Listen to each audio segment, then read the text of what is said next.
이평기의 커피 이야기 7회를 시작하겠습니다. 자, 저희가 지난 시간에 예고한 대로 막상 할 때는 몰랐는데 카페를 시작하고 나서 닥치는 어려움, 요건 아주 좀 구체적일 것 같습니다. 네. 어떤 하소연을 주로 하시던가요? 일단 처음에는 커피를 볶아놓고 또 뭐 가지고 있으면 손님들이 많이 올 줄 알아요. 네. 근데 안 와요. 그렇게. 그러면 커피가 묵으면 아무래도 네, 그렇죠. 향취가 떨어지니까. 네, 그러면 시간이 뭐 물론 커피 유통기한은 1년이지만 네. 맛이 좋은 상태는 한 달 정도 안에는 소비를 네. 해야 되는 거거든요. 근데 그게 넘어가는 경우도 발생합니다. 그럼 굉장히 초조하겠네요. 그렇죠. 아는 사람의 네. 경우에는. 네. 네. 그런 것들을 이제 극복을 해야 돼서 어떻게 하면 좀 더 빨리 회전을 시킬 네. 것인가, 아니면 내가 적당한 양의 구매 수준은 어디까지인가.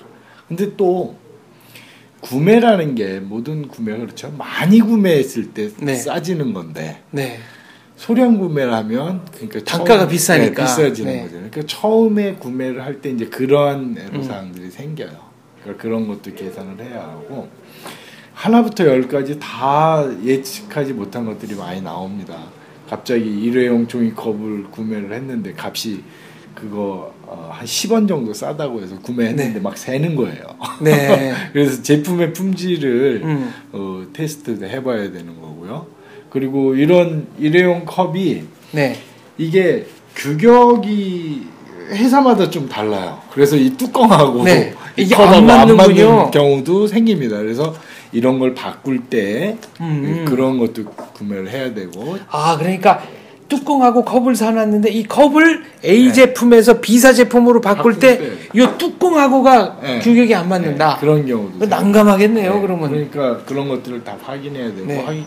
구매할 때도 유통기한이 있는 것들은 이렇게 뭐 만약에 그 어떤 뭐 음료를 만드는데 필요한 파우더 같은 경우가 네. 이거 한 박스 사니까 20개 뭐 이런 게 좀 싸다 그래서 샀는데 10개, 100개 못 팔았어요. 그럼 이제 나머지 유통기한 지나버려서 폐기해야 되는 일도 많이 나타나요. 그럼 그게 싸게 산 게 아닌 거지 않습니까? 그렇죠. 네. 그러니까 그런 구매할 때 그런 것들이 교육의 과정에서 다 그런 게 들어가고 메모도 해놔야 되고, 그리고 창업을 했을 때 누군가하고는 진심으로 상의하고 자기를 도와줄 수 있는 분이 있어야 돼요. 네. 그런데 옆집에서 하고 있는 커피숍에 가서 물어볼 수는 없잖아요. 경쟁자한테 그렇죠. 알려주겠어요. 네. 상권도 겹치는데. 네, 그런 것도 있고요.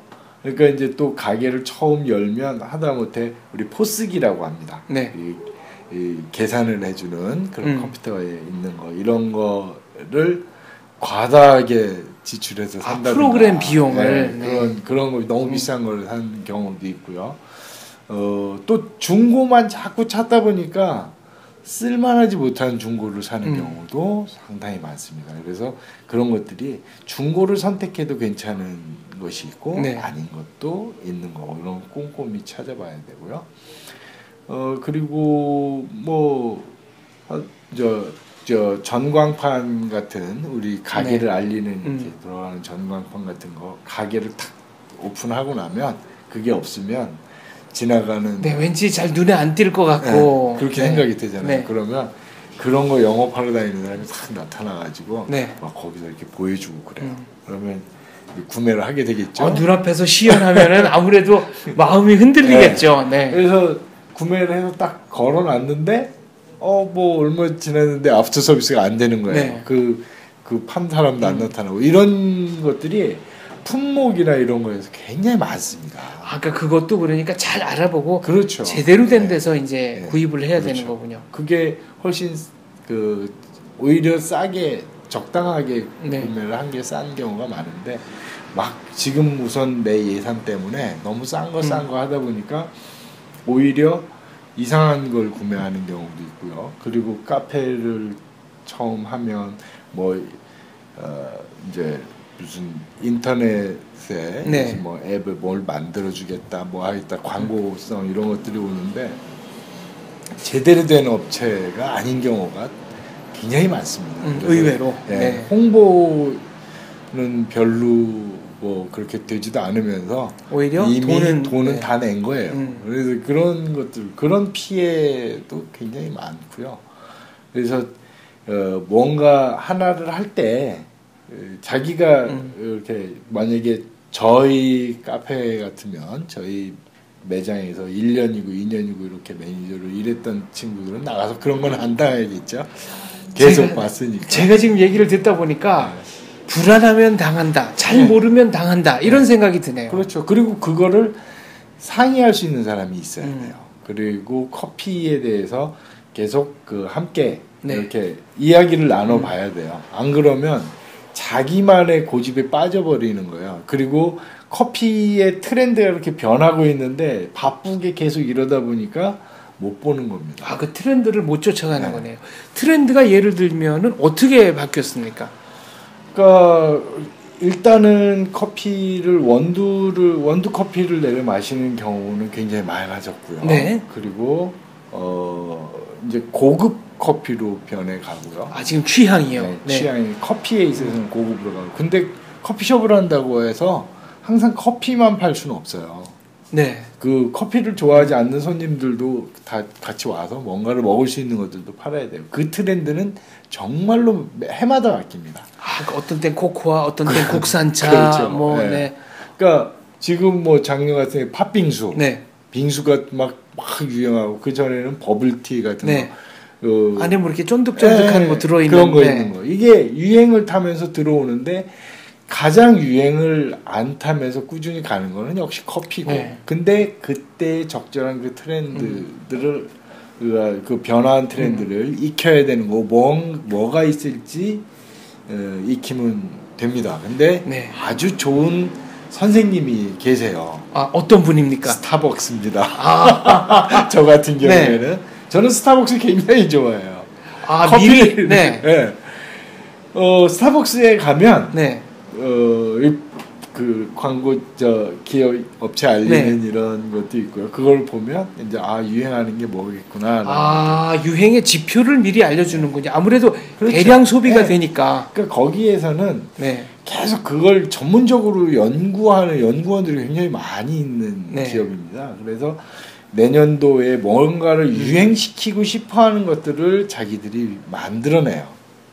그런 것들을 유행을 시키는 거고요. 그리고 텔레비전을 가끔 보면 돼요.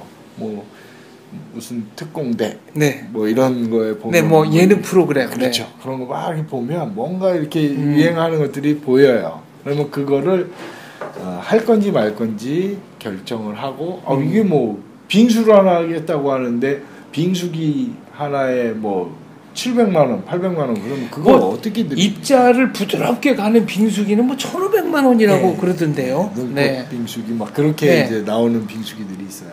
그러니까 그거는 그렇게 샀는데 이게 몇 그릇 못 팔면 네. 아니 뭐 1년은 잘 팔았는데 그 다음에 네. 그 유행이 지나버려서 네. 못 팔았다 그러면 참 기계 파는 거죠. 분만 뭐 그렇죠. 신나는 거고 네. 끝나는 거네요. 그러니까 그런 것도 보고 내 여건에 맞게 선택할 수 있는 것들 보고. 그래. 지난 회에 이제 저희가 기계 얘기를 했습니다마는 처음부터 로스팅을 직접 하겠다 이런 생각만 버려도 네. 상당히 창업 비용을 줄일 수 있을 것 있죠. 같습니다. 네. 그러니까 로스팅을 하겠다고 하면 일단 로스터기를 네. 구매를 해야 되는 거고, 그리고 로스터기에 용량의 한계가 있어요. 500g짜리 맥스 500g을 볶을 수 있는 로스터기가 있고 1kg짜리가 있고, 근데 자기가 사용하는 그 원두의 양이 얼만큼인지 잘 모르기 때문에 그렇게 그냥 감으로다가 이렇게 샀다가는 사고 나서 이거 괜히 샀네. 네. 이런 경우가 생겨요. 그러면은 그 후회하는 마음이 조금씩 쌓여서 아무래도 청산- 서비스의 네. 품질을 좀 떨어뜨리지 않을까요? 그렇죠. 네. 네. 그런 것들도 생기고요. 그래서 처음에는 좀 우선 내가 잘할 수 있는 것, 익숙한 것에 집중해서 해보고 거기서 이윤이 남으면 조금 새로운 방향으로 자꾸 변화시켜야 되는 거죠.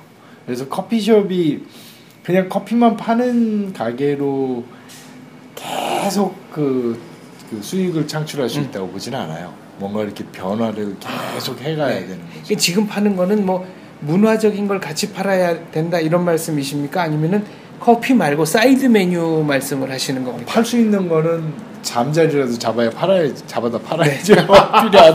필요하다면. 네. 근데 커피 규모에 맞아야 돼요. 그러니까 10평짜리 가게에서는 네. 문화와 함께 커피를 이건 좀 안 어울려요. 네. 조금 규모가 커서 그런 곳에서는 이제 그런 그런 세미나도 좀 하고 네. 독서 토론회도 할 그렇죠. 정도가 되려면 매장이 좀 넓어야 되고. 되고요. 그런 어떤 그 좀 분리돼 있는 공간이 있어서 거기서 할 수 있는 것도 마련하고 그런 쪽으로 또 블로그 작업을 한다든가 이런 걸 해서 손님을 유인할 수 있어야 되고요. 10평 정도 되면 커피 맛이라든가 가격 가지고 그렇죠. 승부를 하는 게 맞고요. 네. 그렇게 가야 맞는 거죠. 그리고 뭐 일단 이제 판매에서 그런 것도 있고 이제 우리가 새로운 상품도 개발해야 되지만 한번 들어온 그 손님에 대해서는 또 놓치지 않고 계속 해야 되는 그러한 것들도 필요합니다. 어떤 요령이 있습니까? 단골을 만드는 요령. 친절해야 될 것 같죠. 예. 친절하면 안 됩니다. 아 이거는 좀 역설적인 얘기인데요. 네 무슨 얘기입니까? 뭐 불친절하라. 네. 아니 심지어 친절하지 말라 그랬는데 불친절했으면 되겠습니까? 그건 안 되고요. 그러니까 간혹 우리가 한번 어딘가를 가봤는데 과잉 친절인 경우도 있어요. 네, 그 경우는 살짝 부담스럽죠. 그러니까 그런 부담도 염두에 두고 친절해야 되는 거죠. 그러니까 손님은 제 경우 제가 이제 커피숍을 하고 난 다음부터는 내가 이 커피숍에 갔을 때 다음에 내가 여기 와야지 말아야지를 지금은 결정하지 않죠. 제 커피숍이 있으니까 다른 데 갈 생각을 안 하니까요. 아, 과거에는 그러면은 어떤 기준으로 그러니까 내가 단골집을 정하셨습니까? 커피숍을 저 같은 경우는 일단 맛있는 집이었어요. 그리고 부담이 없고 좀 친절한 곳이어야 되는데 막 그냥 무슨 백화점에서 친절한 것처럼 와서세요 영혼 없는 친절 같은 거 이런 것들은 큰 대형 매장에서는 가능하겠죠. 상업적 친절. 상업적 친절. 근데 정말 제가 꾸려가고 있는 이런 데서는 그렇게 하면 손님이 아마 부담스러워할 거예요. 그리고 손님하고 나누는 이야기도 조금 있어야 돼요. 어떤 프라이버시를 침해하지 않는 범위 내에서 뭐 요즘 어떠세요? 뭐 이런 것도 그냥 흘러가는 정도인데 그거를 뭐 내가 문제를 해결해 주겠다고 깊게 파고든다든가 이런 일들이 있어서는 안 되는 거죠. 거의 한국 남성들이 가장 저지르기 쉬운 잘못이 슈퍼맨 신드롬. 내가 모든 걸 다 해결해 줄 수 있어. 이 순간에 본인의 삶이 굉장히 고달파지더라는 겁니다. 장사도 마찬가지입니다. 그래서 적당한 것이 중요하죠. 적당하게. 그런 친절. 알겠습니다. 그 밖에는 또 요령 한 가지만 더 있다면은 너무 이제 개인사적으로는 들어가면 안 되고 뭐 날씨 얘기, 스포츠 얘기 정도. 그 정도 그리고 친밀감 있게 하고 분위기도 여러 가지를 너무 한 곳에다가 다 섞겠다라는 것도 하지 말아야 되죠. 이거 중요한 얘기입니다. 그러니까 남들이 좋다고 하니까 뭐 책방도 갖고 막 너무 섞여 있으면 정신이 사납죠. 그러니까 오히려 하나로 북카페 비슷하게 가고 싶으면 그렇게 뭐 음악에 신경 쓰겠다 그러면 그것만 그런 식으로 해서 좀 이렇게 같이 여러 형태의 컨셉을 섞더라도 조금 믹스가 좀 잘 되게 그래야 되는데 너무 혼란스러운 경우도 사실 많습니다. 그럼 오히려 손님들이 더 안 오게 되겠네요. 그렇죠.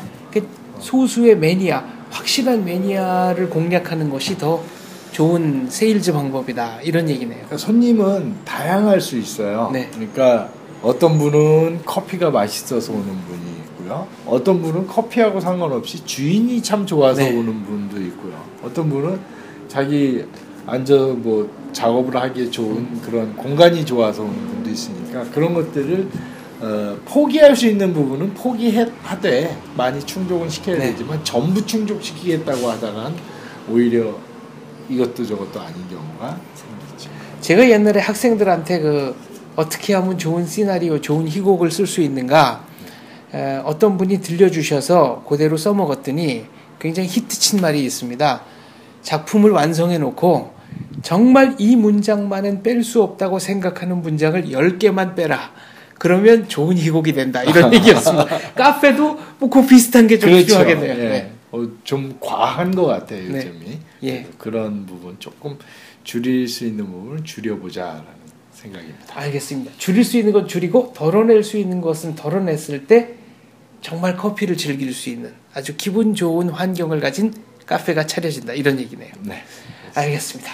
덜어내는 거 쉽지 않던데. 저도 많이 비워야 합니다. 네. 비워야 살아남는다. 이게 이번 회 결론입니다. 감사합니다.